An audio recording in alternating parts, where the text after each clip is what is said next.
listening to a private conversation. Do you remember last week when I preached on Moses?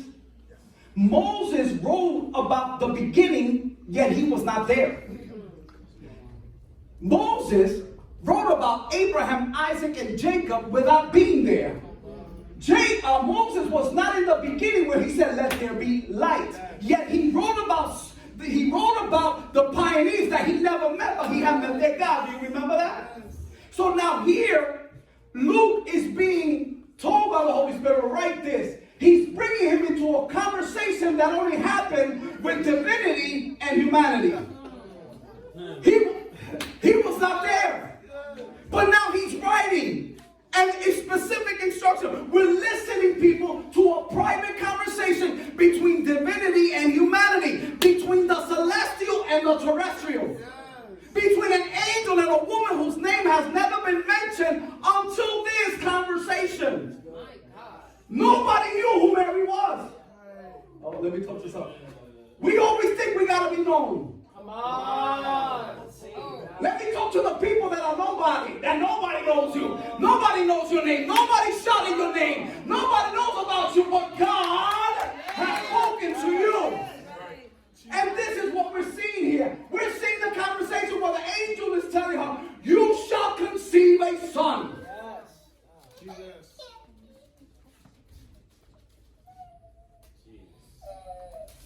She was just a woman called Mary.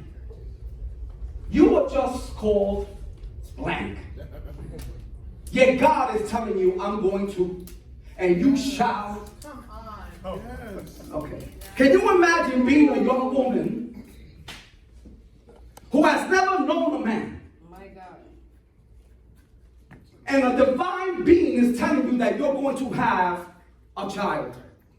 That's mind-boggling all by itself.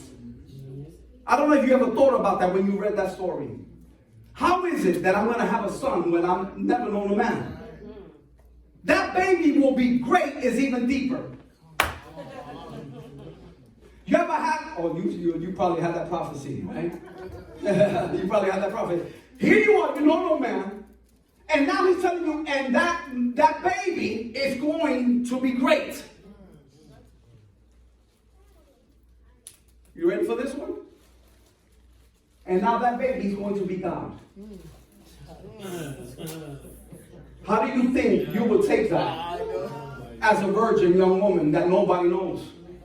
See, we read the stories and we're like, we never go so deep into that. And it says, "And of this kingdom there shall be no end," verse 34. How shall this be? Seeing I don't know man, she says. That's where we are also when we hear God talk. We start looking at what we don't have. Because when God begins to speak to us, He'll speak to us in things that we never thought that we can do or have. We start looking at what we have or possess. We start looking at whether we're educated or not, whether we're anointed or not, whether we have a calling or not. Well, wait a minute, you can't be talking to me because I can't even put a sentence together. All I got is a good enough diploma. I ain't got nothing else. What are you talking about? That I'm going to be great, that I'm going to preach, that I'm going to do. What are you talking about? You got to be confused. That's what I thought. I thought he was confusing me with somebody else.